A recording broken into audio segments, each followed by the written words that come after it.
joining us on the 5th anniversary of Pop Samurai, but this is the Pop Aficionados Pop Entertainment Block on Thursday evening. Thank you so much for joining us, everybody. I am your host this evening for this little anniversary show of Aficionados. I am Critical Joel Peprocki, along with my host, Will Milwaukee Washington. Yes, Master! Glad to be here, Master! Yes. And your boy, Jelani Hoon. How are you, boys? I'm doing just fine. Ooh, spoopy. We're getting close to spoopy season. Oh, yeah. Spooptober. Yeah, exactly. Will's least favorite season. That's true. And Jelani are like... And I am very much meh. Yeah. I'm over it. That's all right. But you know what? Let's not race there too soon because it's going to get cold and we hate that, right? So, I mean, it's nice with our weather right now in Wisconsin, but who knows? We'll probably see like 30-degree weather and snow in like a week. So let's enjoy the show that we have right now because the weather is fine inside of our rooms. The weather outside is weather. That's right. That's how the song goes. That's the only one I know. Boys, what are you guys doing? Let's talk about what you're watching, wearing, all that good stuff. Let's start with Jelani. What are you doing, man? What's new? Oh, hey, hi. How are the guys doing? Well, thanks for choosing me first. I appreciate it. So this week has been a lot of time spending reminiscing, kind of just walking the quads, if you will, and making sure that this we're week, not a state university. We're a podcast and Twitch stream. In my mind, they're quads in the Pop Samurai Network, but no. Yeah, so this week took a walk down memory lane with looking up stuff for our trivia thing we just did. So if you guys missed it, check in our backlog right now. It should be archived in just after the show is done. But yeah, we had the fun trivia segments and stuff like that. Just looking up dates and things like that for the anniversary. It was fun. It's just been a great time. Going through and remembering some. One question I didn't ask in the trivia thing, but I wanted to ask here for you guys is do you guys have a favorite memory of being on the show? Ooh, I'll go first, so you guys buy you some time to think about it. But sure. My favorite memory was actually doing the very first Dread with you guys, because it was the first time we all got together and actually played an RPG. Role-play sesh, and I know some of us were interested in it, some of us have never done it, and we were just let's do it, and we're just gonna do it on live. We're doing it live, and it was just a fun experience, just having everybody just for the first time just jump into a game where we just let's RP and let's just do it, and so that was super fun. I think my favorite time was and yes, by the way, Dread was fantastic and cut too short, I would say. But my favorite time was when we did the Extra Life 24-hour stream, and Jelani was just holding down the fort and playing games straight through, and the rest of us were popping in and bringing him refreshments and trying to show up and take a couple hours here and there. And that was such a fun team effort. And then we ended the night all at Jelani's house. Yeah. And that was just so much fun. Yeah. We were playing games together. We were doing VR, and oh man, so many good friends and good times. Yeah, the best. I was gonna say a couple of the times that we played VR live are definitely some of the more fun things that we've done too, because I mean, just watching people's reactions is half of it. So it's as the non-players, we're sitting back laughing and commenting on it, and the other person's either terrified or overwhelmed or whatever it is, Goddamn Five Nights at Freddy's. Really tell me about it. Or even as was mentioned in the previous show, the Joker Arkham VR. reveal. Yeah, exactly. So that's those are all good memories, honestly. So God, I love that stuff. But definitely Dread was up there. I can't tell you guys how many VR games I have stored up waiting for us to get back together so I can show them off to you guys, and just I was I have so many waiting on the sidelines for us to get back in together. So moving on from that, the other things I watched this week were I got to watch a couple shows, some old shows. I rewatched like some of the Chef's Table, Nice. which was just fun. I love that show. Really great documentary on some really great chefs. It got me also jumping into some other food shows. I watched Midnight Diner, Yes. Tokyo Stories. Yeah. Which actually I'm confused about because I started a couple episodes in one and I realized there's another one and I was like, are there two? Are there one? Which one's the first part? Which one's the second part?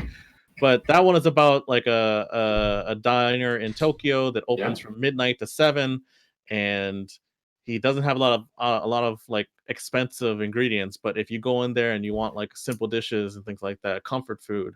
Well, it's also about the people's stories, right? So he'll make it for you, but he tells the stories about the people, and that's like it's almost a show about nothing, but about just the people who come in, and so it's almost an anthology series. So I love it so much. Joe put me on it before, and so I like it. It's I'm gonna go through it some more.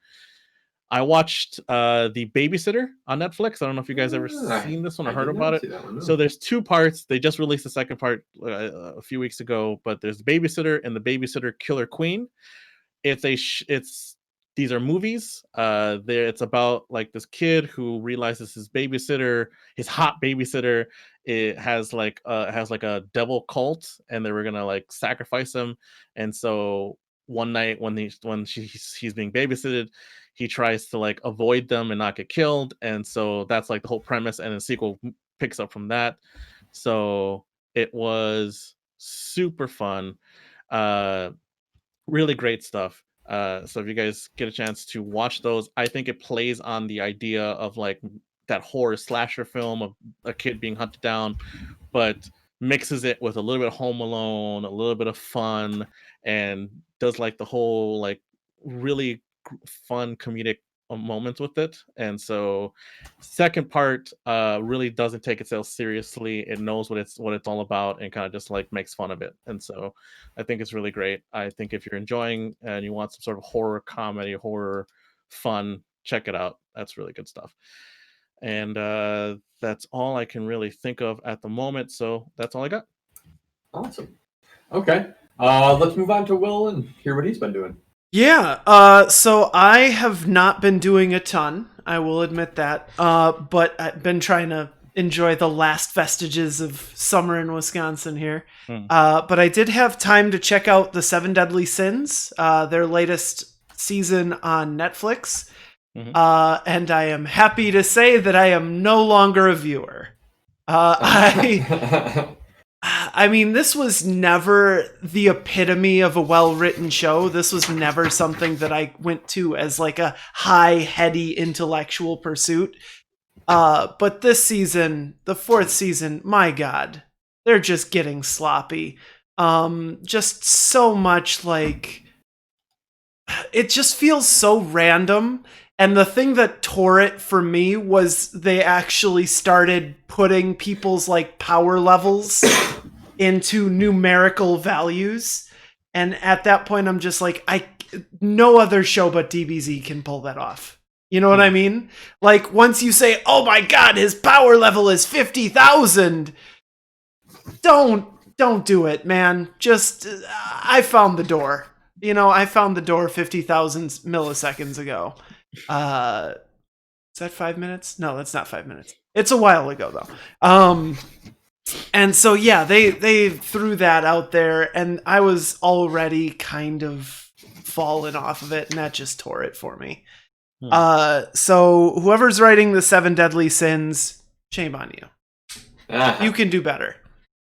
Also, the animation on that show just never really quite works. Yeah. It always feels just a tad rushed and cartoony and not anime quality. So, yeah. And then I'm still playing Breath of the Wild in starts and spurts. I like it better now, but I still haven't completely fallen in love with it. And it's still not a Zelda game to me. You know what I mean? It's still just like a cartoon version of The Witcher, or Skyrim. But I did play something that I thoroughly fell in love with, and that is the game Among Us. Have you guys played this game? Yes, I have. So the idea of Among Us is it is an online video game, and it's social deduction. So you play a crew member on a ship, and you're running around doing tasks to keep the ship flying and to deal with crises and stuff like that. But there are imposters on the ship. They're betrayers. And they're trying to run around and kill everyone on the ship and sabotage it before they get found out. And so you have to kind of dexterously run around and complete these tasks, and also, lie through your teeth whenever a meeting gets called, whenever they find a body or an emergency crew meeting gets called. If you're one of the imposters. I think it's phenomenal. It's super simple. None of the mechanics are particularly well done. Like, I've seen these all done a million different ways, a million times better. The animation isn't anything to write home about, but the combination of it all together and the thought process behind this game are top notch. And that's why, even though you can tell it's a low budget game, it offers AAA fun, and I would recommend it to just about anybody.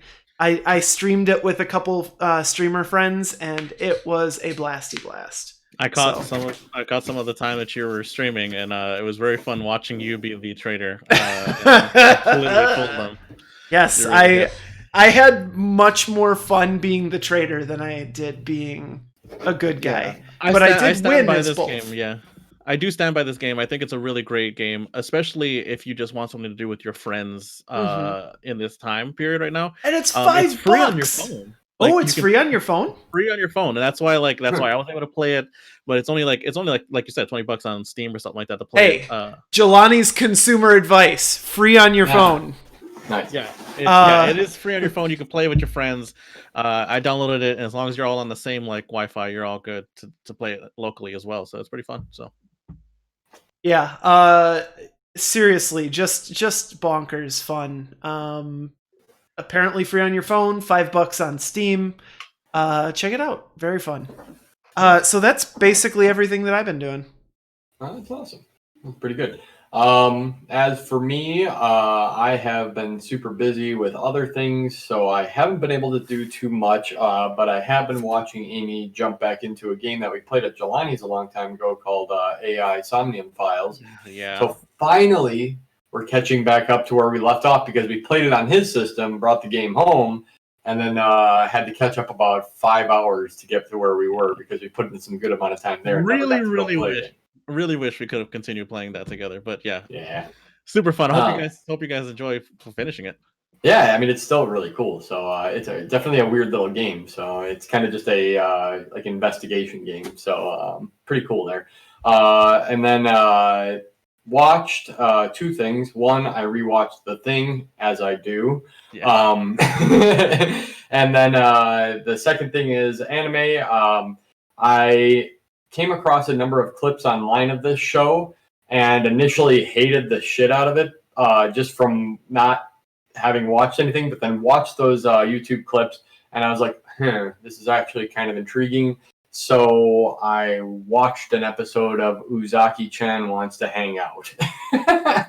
And you may or may not know what that is, but it is somewhat controversial, otherwise like super popular right now. It's what's it called, not co-streaming, but simulcasting. Simulcasting, exactly.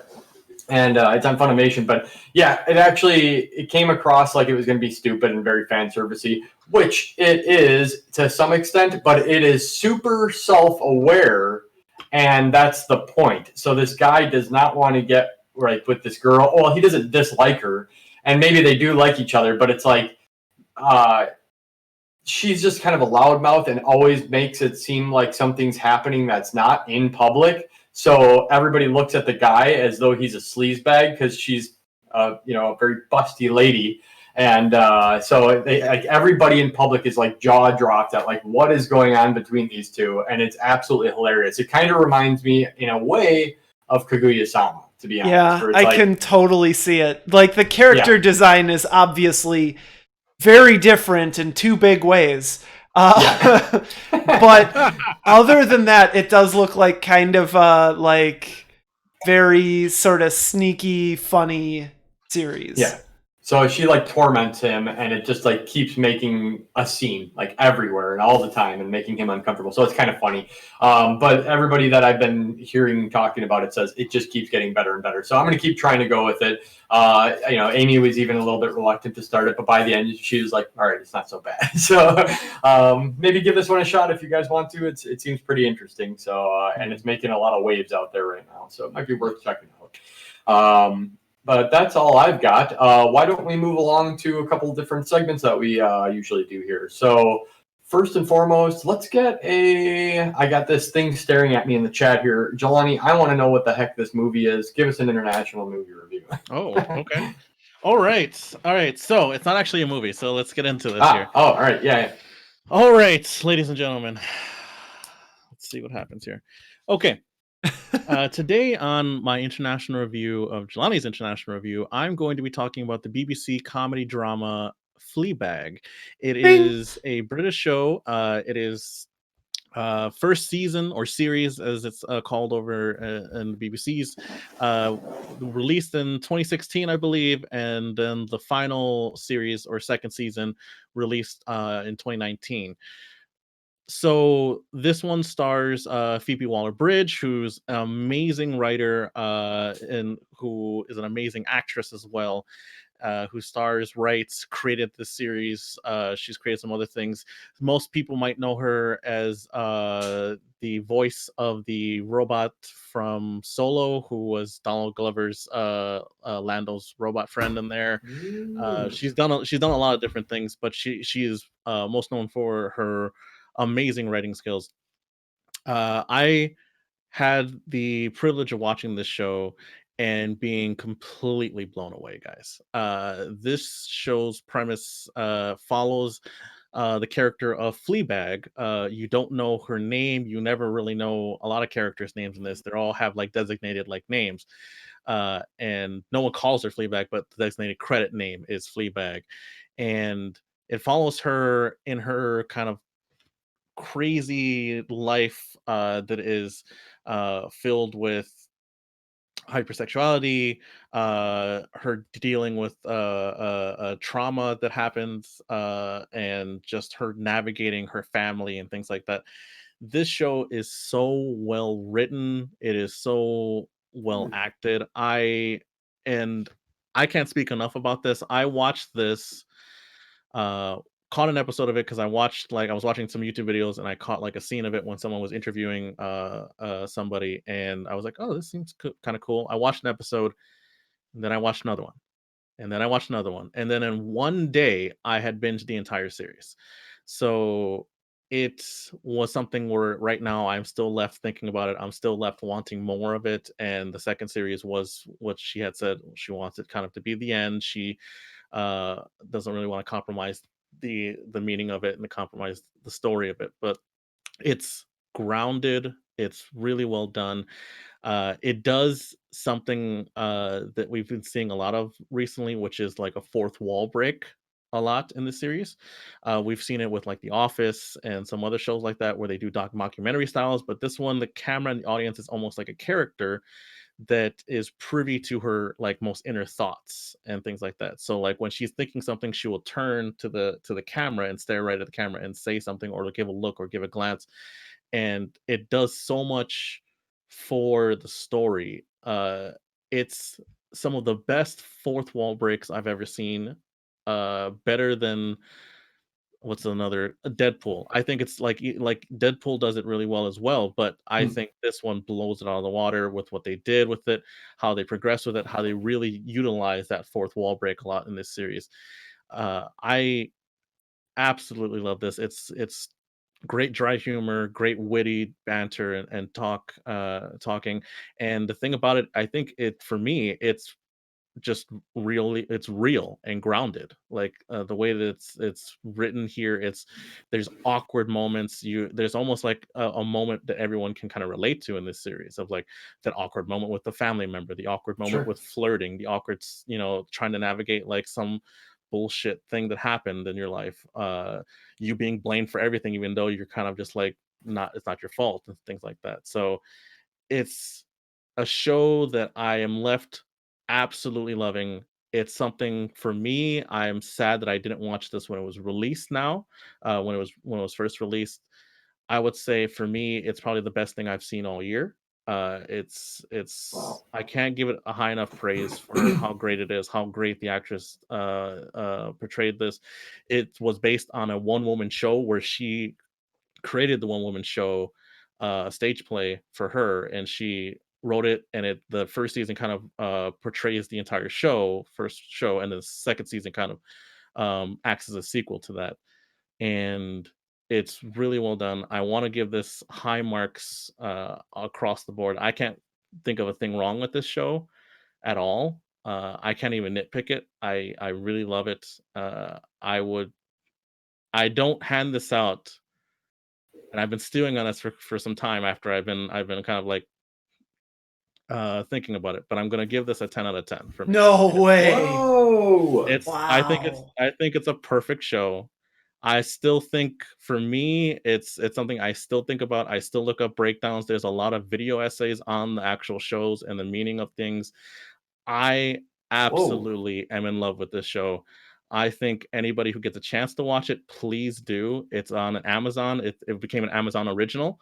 And so if you have Amazon Prime, easy access to both series, and it's the easiest watch, but you can you get more out of it the more times you watch it, and I think it's amazing. So Man, that's that's crazy. where I'm gonna stand on that. It might be a controversial score for me, but I can't find a thing wrong with it in my opinion. So this is That's just something. awesome. It Yeah. hit all the right marks for me, and I'm sorry if I took up too much time talking about it, but No, at you're the same fine. time, I I mean, just it's wanted to say important. that. So, and that's July's international review for Fleabag. Catch it on Amazon Prime if you have a chance. So thank you so Free on much. Amazon Done. Prime. So, there you go. Yeah, exactly. All right. Well, let's keep cooking along here, and let's go to Will. Do you have a board game review for us? I do, and I'm gonna try and keep it short and simple, but Sure. I will review a board game today.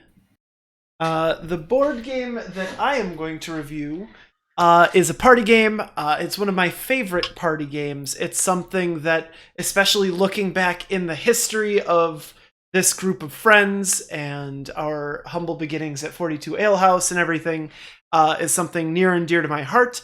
That is going to be the party game God Hates Charades.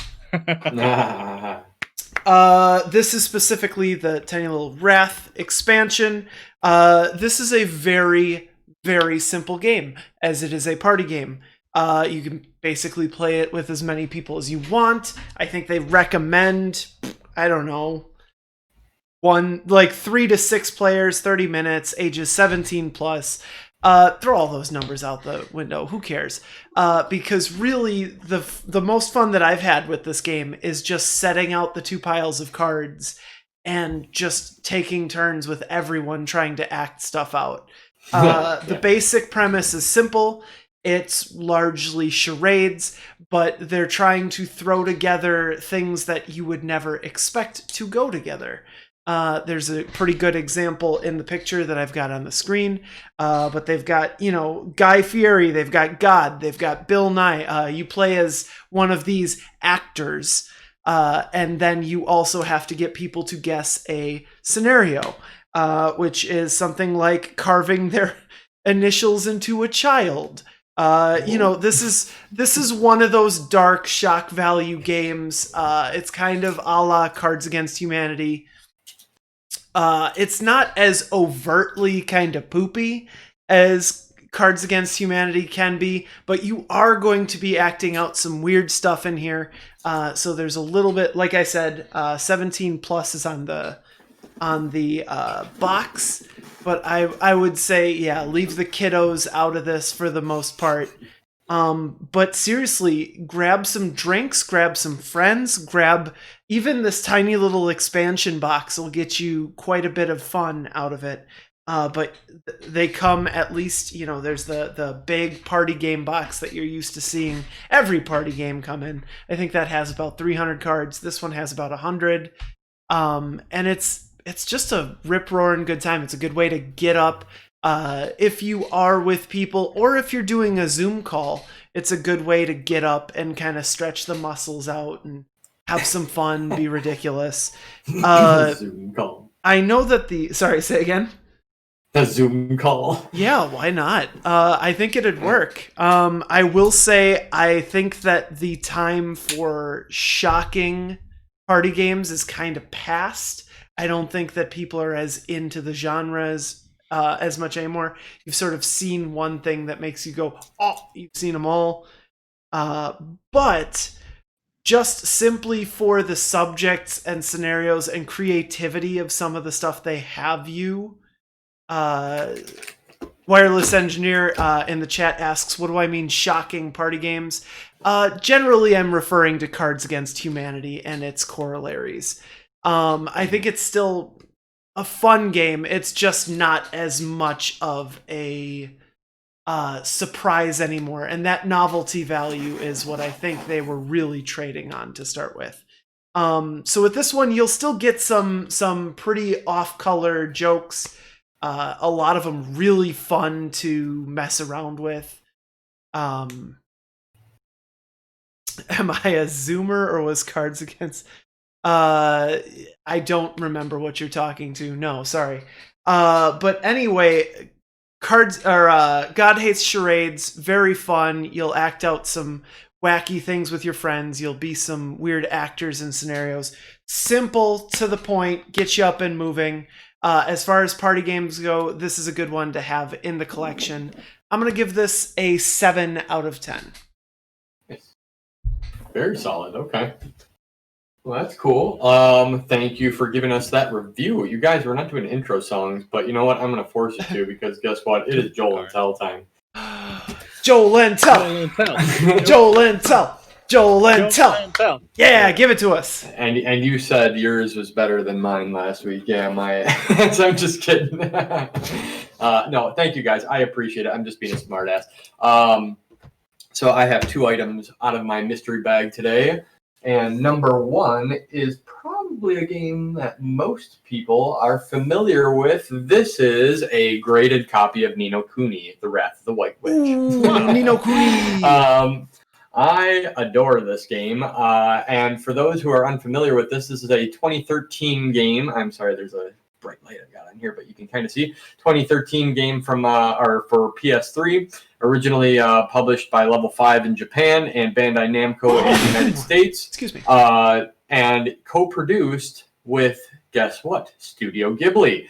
I'm sure for those who have played it, you knew that already because that was one of the huge draws for people going into this. You're like, an RPG? That's freaking Studio Ghibli? It's like, oh yes, and it does live up to that. At least the first one does. I honestly never got around to playing the second one, which is called, what is that one called? It's The Revenant Kingdom, and that came out in 2018 for PS4, I believe. Otherwise, yeah. But there were a series of Ni no Kuni games actually, including the first one is actually in 2010 on the 3DS or on the DS at that time, and I think that was a Japan-only game, which we might have later got. But there was a number of other games, including a mobile game that I don't think we ever got as well. And but they had quite an expanded universe. But the ones that are most noteworthy are the one that I'm probably holding in my hand here. But if you get a chance, you should look up this game because the cutscenes are all beautifully animated from Studio Ghibli, and you'll be like, yeah, this is awesome just from that alone. But honestly, the game and the gameplay is rather good. It is kind of a typical JRPG. Not so much dungeon crawling, but you are certainly running around in open spaces. I guess it would feel maybe analogous to somewhat of a Final Fantasy in some ways. But you utilize magic. You have a little friend that kind of follows you around and kind of leads you through different scenarios and things like that. But you're following in this game the character Oliver, who is a young boy who gets swept into this other world and follows his little buddy. I forgot what his name is. What is do you remember the Drip name? Nose or Nose Drippy or something like that? Drippy. I think that's it. Yeah. And but it's a weird little character, but honestly, he is pretty endearing once you get to know him. His voice was a little shocking at first, but yeah, honestly, the graphics alone, I think, and I'm not overly huge graphic person nowadays, but when you can do something different like this, I think it's kind of impressive where you're like, okay, that looks literally like an anime. That's hard to pull off. You know, a few other games have done it, such as like what was the DBZ fighting game recently, and maybe a few other ones that I can't think of off the top of my head. Yeah, exactly. Like this cell shading in general, but it depends on how you work it with the backgrounds and the shadowing and things like that. Where you know, if you don't lazy it up, then they can pull it off, and it really is an impressive feat. And I think if you put enough of the effort into the world building aspect, you can really be like, I am playing a Ghibli freaking game here. And that was really kind of the main goal, I think. Jelani, we were looking through your trophies yesterday because we're creeps like that. And we saw that you were playing, what was it? Was it Wrath of the White Witch, or were you playing Revenant? I think you were playing Ni no Kuni 2 a little while ago. Not recently, but you had that in your trophy somewhere. Wrath of the White Witch is the only one I played. I haven't played I see. Okay, yeah. So did you like it when you got to play that one? Listen, I absolutely, again, my draw to this was the Studio Ghibli connection. Sorry. And so when I heard that that's what was happening here, I was all over it. I got the game and was blown away by the cinematics on it. The beginning part where with Oliver's story and his mom, like, made me cry, things like that. Mm-hmm. So it was a really good story. Exactly. I don't think I ever really finished it though, so I think I have to go back and try and see if I can find a way to finish it. But yeah, it's a great game. It's a great game. Sure. Okay, so that is object number 1, and object number 2, I am going to pull out of my bag right now. Whoop, magic hat. Oh, that is a Star Wars 12-back Luke Skywalker from 1977. Wow. Completely sealed and perfect. I don't have this one graded. I already sold my double telescoping Luke a while ago, but I did keep a normal farm boy Luke with blonde hair. So the reason these are important is because these were the first production run, and I'm going to give you guys just like the briefest history possible on Star Wars action figures. They were released in 1977, I'm sorry. And there was something called an early bird special, which had 4 figures. And that was a mail-in thing that you could get. And then they came in 1978. So you could order them initially and you could get 4 figures for a very cheap price, like $8 or something. And then they released 12 figures. And this is called a 12-back A. And if you look on the back, you will see that there's a lineup of characters back here, and that is the first 12 figures that they released, which include Sand People, C-3PO, Death Squad Commander, for God knows what reason why they put that together, Han Solo, Chewbacca, Princess Leia, Luke Skywalker, R2-D2, spelt out, and Darth Vader, Stormtrooper, Ben Kenobi, and Jawa. But what's interesting is they only released 9 of them initially, and then like a half a year later, I think they came out with the rest of the figures.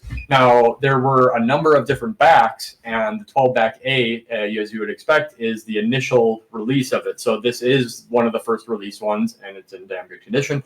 But then they came out with a B and a C. And then they came out with a 21 back, and then they did an A, B, C thing with that. And then they came out with more and more up until they came out with over 100 figures on the Kenner line of Star Wars action figures.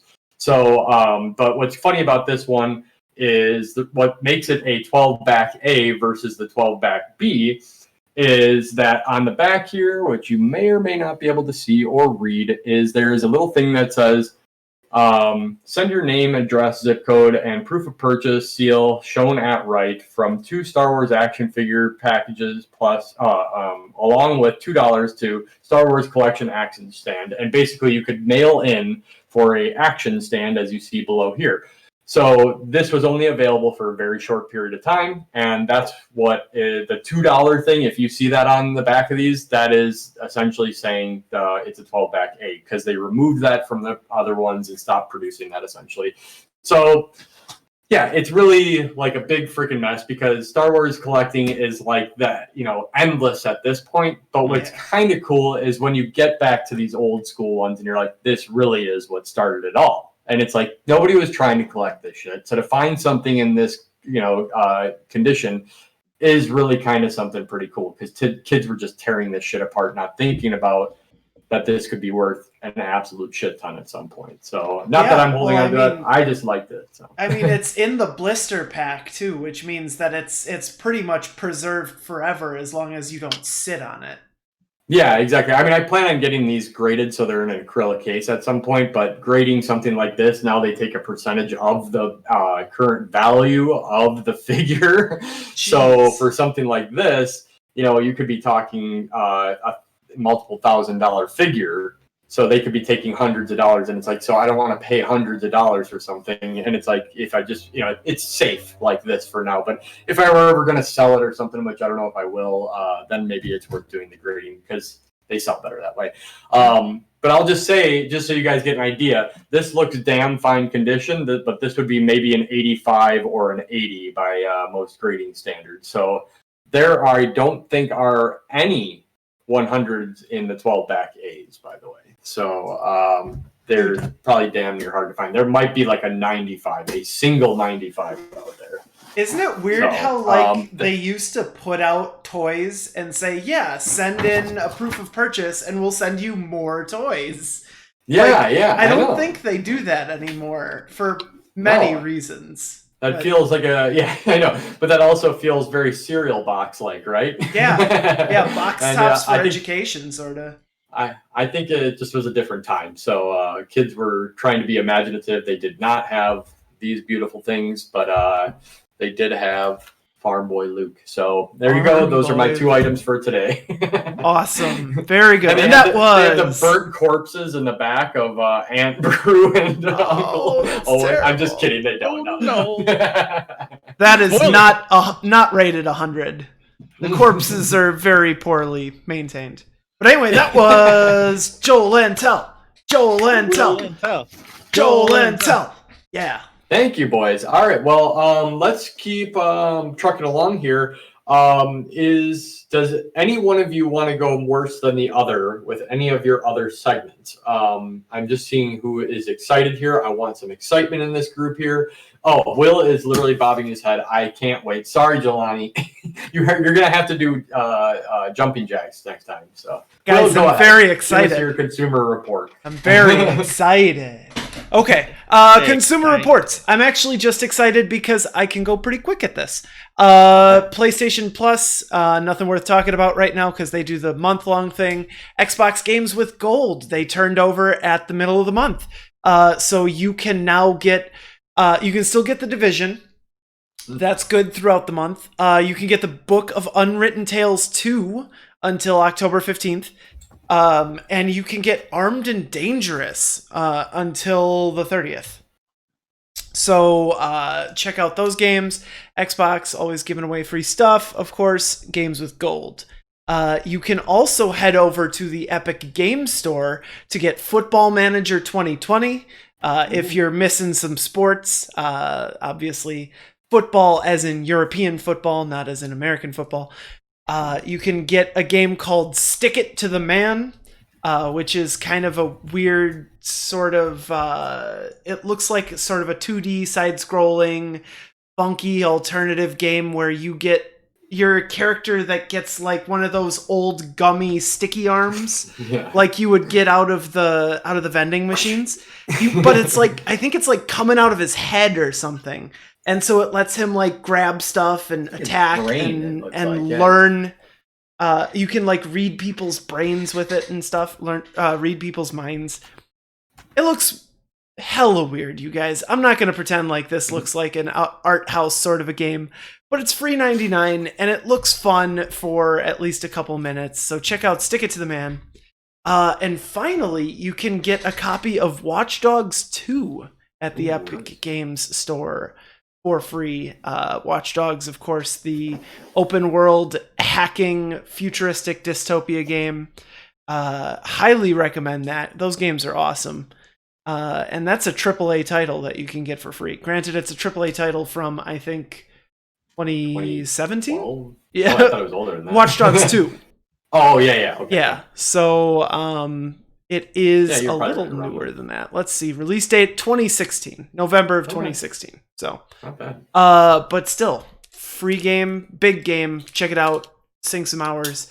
That is all I have for consumer advice. Woo, Will's consumer advice. Thank you for it. Consumer advice. All right, Jelani, you want to tell us a little bit about what's releasing? Sure, I can tell you about what's releasing here, guys. Ooh, Thank you. Ooh. First thing that's releasing, the GTX 3000 line that I told you about last time. The graphics Did you cards. hear about the $50,000 one that was on eBay? So the story there is that a bunch of bot farmers went and bought up all of the cards in the first 60 seconds they were available, and they're all on eBay for at least 4 figures now. Yeah. So sorry about it, but good news. You don't have to spend that money yet, because you can just wait, and eventually the cards will come out second gen. So I'm super excited about it right now because we're getting so much cool tech with the cards, with the systems coming out. Like, I want it all right now, and I can't wait for all of us to do like a Henry Cavill build our computers. Like, yes, let's do it. That's gonna be excellent. My goal is to get in shape so we can shoot those videos of all of us building our computers as I don't think the focus of those videos was his abs. Listen, it's gonna be for mine. Holy shit, Jelani's ripped. And he can really use those tiny screwdrivers. The big biceps, yeah. All right, guys. If you're looking for something to watch or play this weekend, this is what's out there right now, or coming out. If you guys get a chance to keep an eye out for these, let's see here.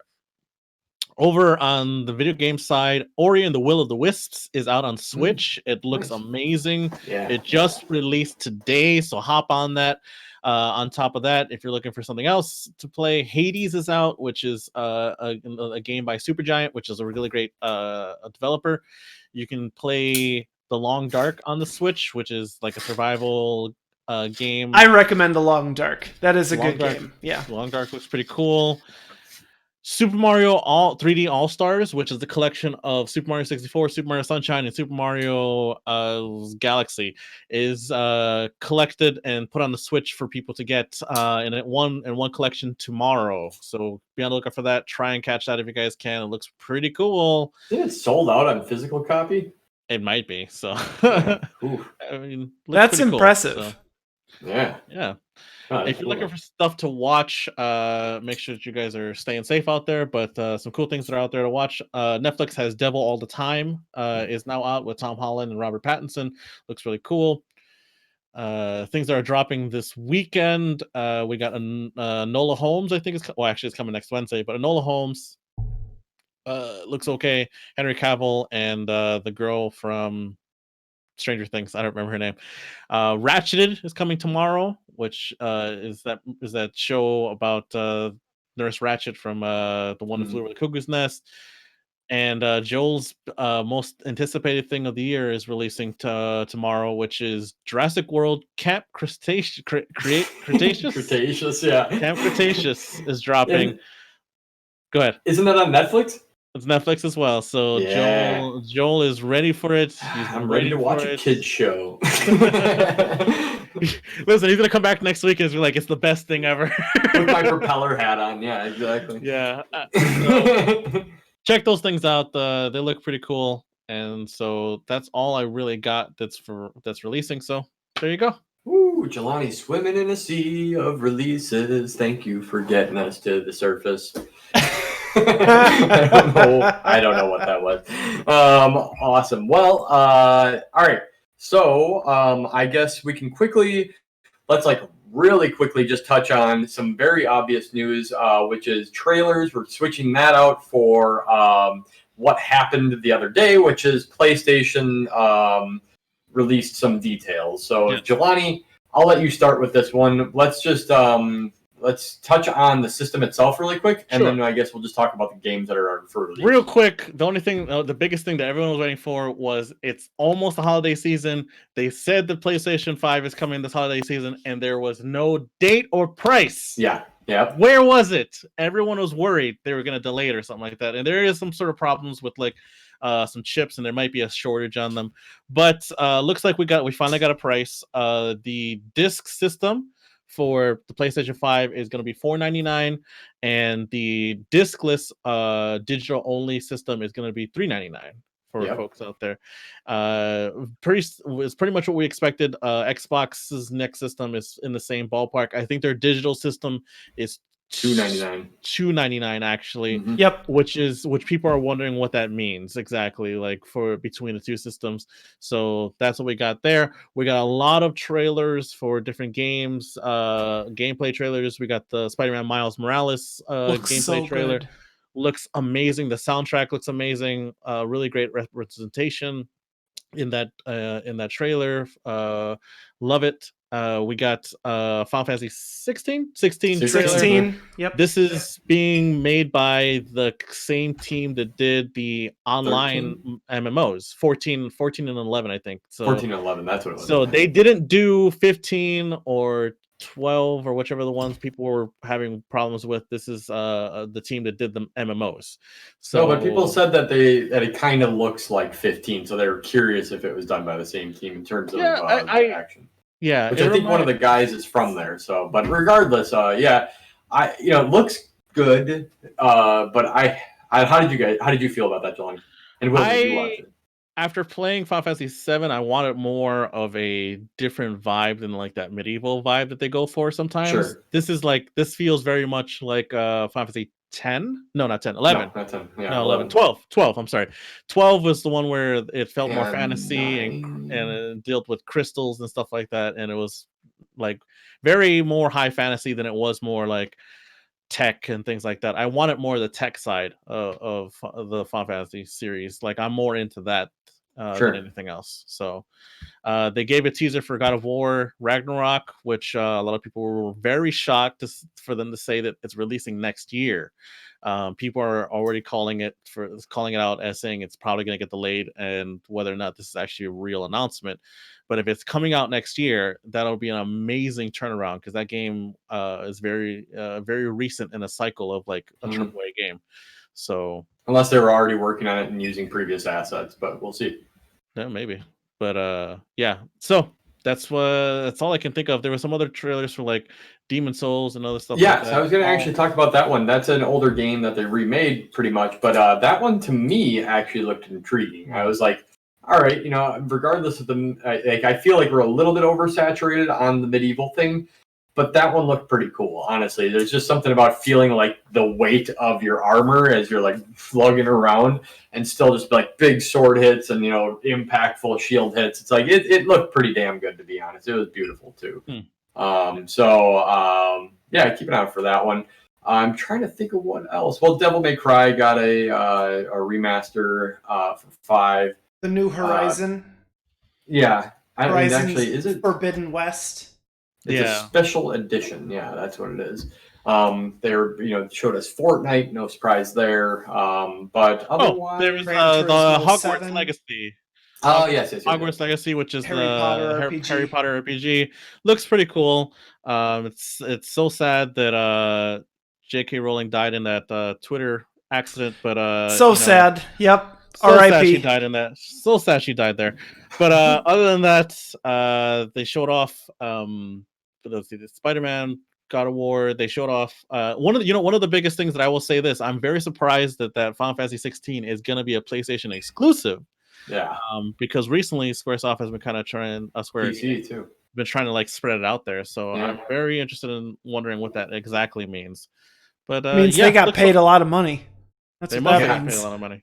You had to get paid a lot of money to not put it on every system. So, but yeah, that's what we pretty much got there, and everything looks pretty good. I'm interested in it. I'm very much interested in picking up a PS5. So we'll see.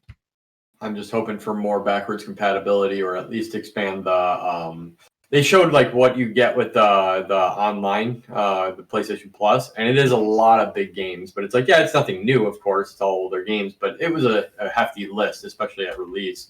I think it was 15 games or something like that upon release.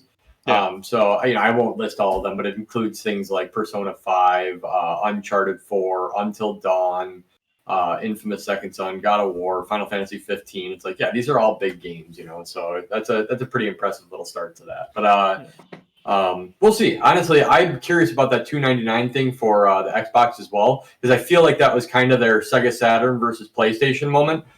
$199, and just like walking away. It's like, yeah, I don't know if that's kind of freaky, being $100 less, but who knows? Maybe there's a reason why. So we'll see. And honestly, I'm indifferent at this point, but having invested a lot into PlayStation, I might stick along with that. But I'm curious what Will thinks really quick.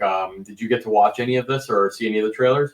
I didn't see a bunch of it. I did see that they kind of surreptitiously released pre-orders. Like they started allowing pre-orders in the middle of the night. It seemed like under the cover of the moon and everything. And I think that's a really weird play because I've already seen eBay being inundated with like offers to sell people's pre-orders on the systems, and I think that's just. I mean, that's happened in the past, but yeah, but it's not. I mean, it's so sad that everything turns to gray market, right? It's like, why do we want that? It's just and usually the manufacturers can stop that, so it's kind of a shame. So, I don't know. Yeah. I mean, I'm very much removed from the Sony ecosystem. I haven't been a Sony guy since PS2. No, but you do like Final Fantasy, so that's why I was curious if you watched that. But I do like Final Fantasy, and I mean, Spider-Man looks incredible, as did the last one.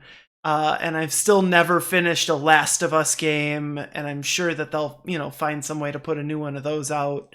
Mm-hmm. So, like, it's getting hard to say no. Sony's by far got the best exclusives.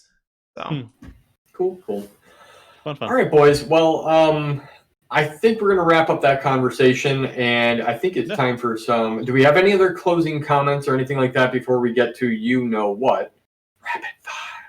No, let's head on to Rapid Five. Happy anniversary, guys! Happy anniversary! I didn't get you anything, but get out of here. I figured we're past the gifts thing. What we have is real. We don't need shallow expressions of capitalism. I'm gonna use that. I'm gonna use that the next time I don't remember someone's gift. Hell yeah, man! It's never worked, but good luck. Exactly. All right, boys. It is time for Rapid Five. Rapid Five. Rapid Five. Rapid Five. Rapid Five. All right, we're here. Rapid Five is here, boys. Let's do this. Starting with Jelani, question number 1. Are you ready for this? It's coming at you fast. Would you rather have a machine gun arm or legs which are katanas? Think about slipping around and not being able to go in banks. I would, if I could, I would have a machine gun arm. Hell yeah. All right. I guess you could hide it under a coat, but katana feet, you're still just like, it's like being on ice skates constantly, right? Ting, ting, ting, I think you'd get really good at it, though, and then that would be scary. Ting, ting, ting, ting. All right. Over to Will. Question number 1. Yes. Would you rather have a dog's face or a ridiculously big ass? I want that junk in the trunk, my man. Give me the badonkadonk. I kind of want both of these, though, because dogs are adorable. But I feel like if I have both, I'm going to be one weird-looking son of a bitch. So exactly. I think I'll stick with the bootylicious. The ridiculously big ass. Okay. Yeah. The redonkadonk. Jelani, what is your ideal taco? Ooh, okay. So the perfect taco for me is corn tortilla. Mm-hmm. The meat of my choice is what's called lengua, which is the cow tongue. Had lengua. Lengua is really it's amazing for me. I love that onion, cilantro, and I enjoy a salsa verde, which is like a green sauce on that as well. Little lime, little salt. That's it. Tomatillo, right? Yeah. Straightforward. Yeah, tomatillo sauce. Straightforward. Amazing. I love it so much. That's my favorite taco. Oh, that's beautiful, man. I love it. I would say pulled pork instead of that, but all right, I'm down. I'll try it one of these days. The tongue thing always just kind of has me weird, but you know what? I'll try it. Dude, it's just a muscle. Yeah. It's really good. I'm using these questions to find out what I should eat, right? You should definitely try it. Speaking of that, Will, question number 2. Is it a sandwich, Scotch egg. Ooh, I'm so happy you asked this now because I just recently had a Scotch egg a couple months ago. I think right before quarantine, actually. Did you guys make them? I had my first Scotch egg. Real quick, what's a Scotch egg?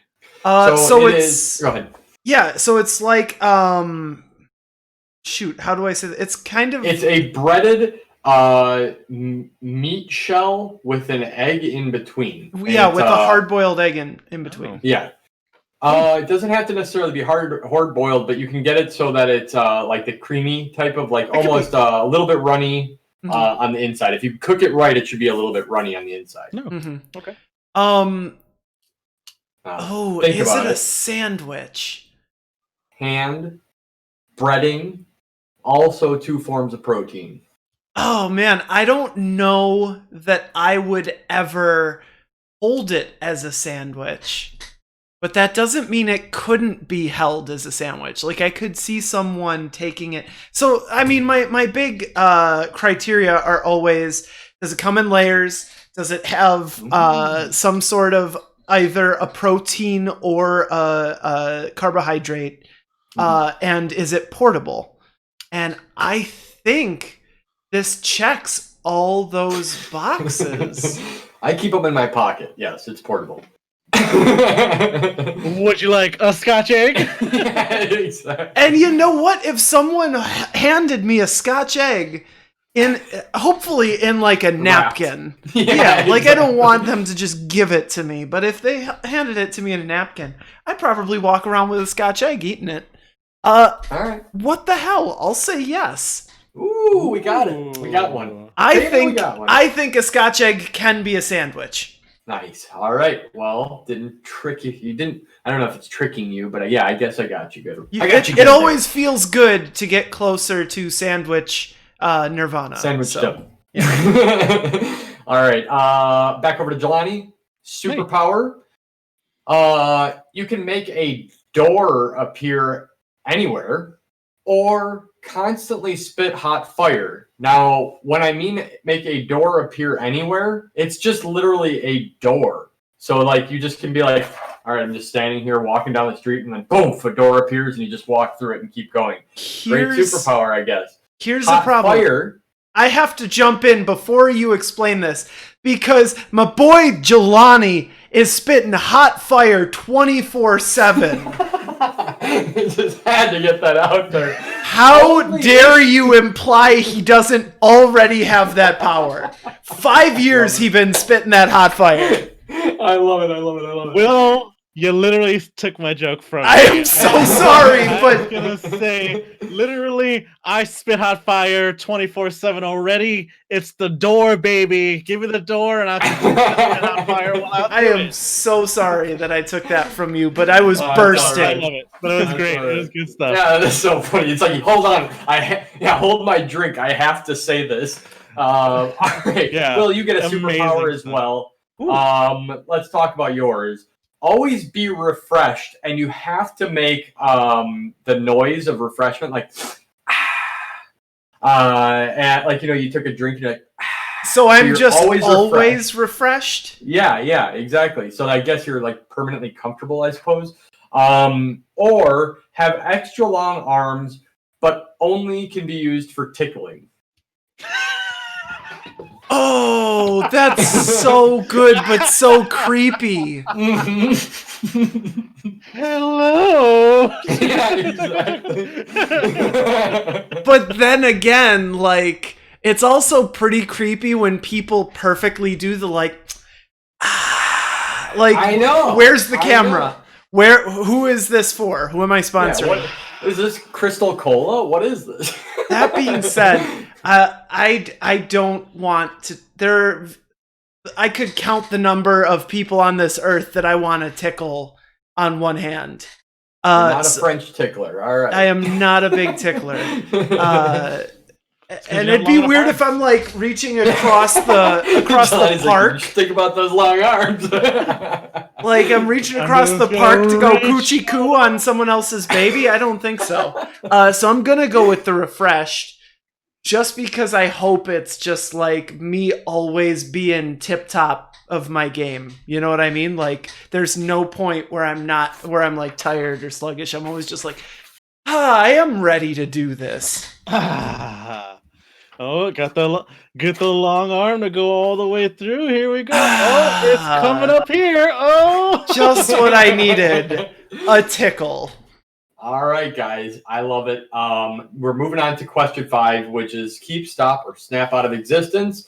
I think everybody here is familiar with it, but let's just spell it out. You get 3 choices here, and you have to put them in order of I would keep this thing, I would stop another thing, and I would snap out of existence whatever, so that you would never have known it existed or any of its products of it or whatever you want to say. So the 3 things are sneakers, boots, and dress shoes.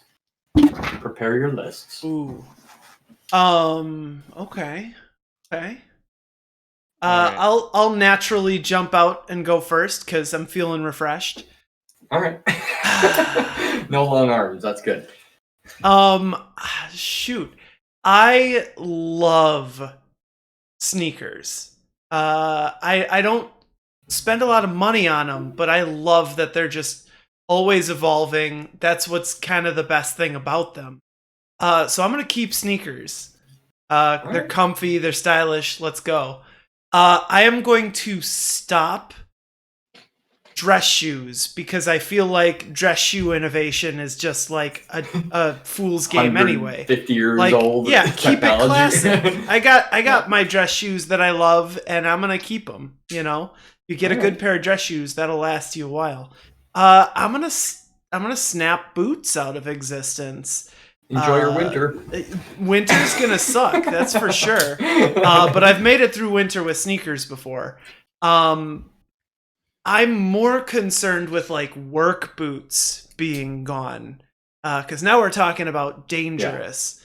Yeah. Oh yeah. But I don't do that much construction work, so I think I'll be okay.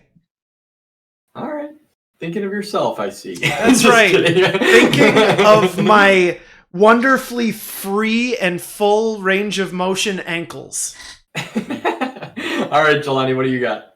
All right, I'm gonna snap dress shoes because listen, every shoe is beautiful. All right, so you can find a good shoe. Who are you trying to impress right now? I'm gonna stop. It's kind of hot take. I'm gonna stop sneakers. Right, okay. Stop at sneakers because listen, the game's got too hot. All right, I've seen sneakers being traded for thousands of dollars. Yeah, it's too much. All right, stopping them sneakers. But guess what? You know what I'm keeping? I'm keeping boots. Right. Ooh. All right. You can do anything in boots. Right. You climb mountain in boots. You can work in boots. Right. Boots, baby. Moon boots. You can listen. You think NASA couldn't design a dope pair of sneakers? The dopest boots you can wear. All right, that's just amazing. All right, you can have your wedding boots, right? Nice boots, right on there, right? When you're about boots, cowboy boots, right? Just some nice boots at your wedding, right? Think about it, right? Think about after the wedding, all right? Think about the honeymoon when you're there, you're standing there, nothing with boots on. Got them engines revving. Boots, baby. You're an adult. What are you talking about right now? Hot take. I'm bringing boots back. Everyone, boots for you. Boots for you. All right. Best character on Dora the Explorer, boots. All right. It was the map, and you know it. How dare you? That's so great. I love it. All right. Well, in tradition, I will give mine. I will keep boots as well. I have a lot of pairs of boots. I love them. I'm a boot man, and I think they're extremely comfortable, and they're very versatile, so I'm not going to defend it more than that. Sneakers, same damn reason as you, actually, which is, that shit's out of control, and if you've seen some of those ugly-ass sneakers nowadays, it's like, why are some of those going for thousands of dollars, other than rarity? And I mean, Sorry, what was that segment you did like 20 minutes ago? I know. That's what I said. I shouldn't talk. Yes, but those were unintentionally rare. These are like intentionally rare. So it's like, yeah, I don't know. Anyway, it doesn't matter. These are all opinions. But the dress shoe thing, dress shoes are a very specific type of shoe. So maybe I didn't make myself clear enough here. But I'm talking like, the patent leather style of typical Oxford for weddings or things like that, and those, get those out of here. But there's a variety of dress shoes, but not all of them are dress. So they can be casual, they can be whatever. And my point is that dress shoes are very specific. And I think the world would be just fine without a very specific shoe. So upsetting. You guys gotta up your dress shoe game. That is what I am saying right here. All right, and you know what? I'm adding one new segment on this show, and it's going to take 2 seconds, and it's just one weird thing, and I just want you to ponder it. It's called Question to Ponder, and it's kind of the outro to this. I will still conclude, but the question is, why can you, all right, let's take, for example, the 5G thing, right? 5G is something that people are like weary about, but other people are just like, no, it's just fine. You're fine. You can stand next to a microwave. You're fine. You can hold your phone next to your head. You're fine, right? But now, take anything such as a Wi-Fi router. You hold it next to your head. You're fine, okay? But you put that right next to a baby's head, and people are going to freaking freak out. You could take just a set of spoons and hold them next to a baby's head, and people are going to freaking freak out. You could do anything next to a baby's head, and that's completely safe, but people would freaking freak out. Joel, why is that? Joel, whose bar mitzvah did you ruin? I didn't ruin anybody. What happened? Just tell us. Tell us on this Raggedy Andy. No, there's no story. There's no story. I just find it very funny that it's like, people, they're like, willing to accept everything else, but when you put something next to a baby's head, it's game over. They're little soft baby heads. Even if you're not doing anything creepy or anything like that, it's like, it's game over. So don't do that. It's just weird, right?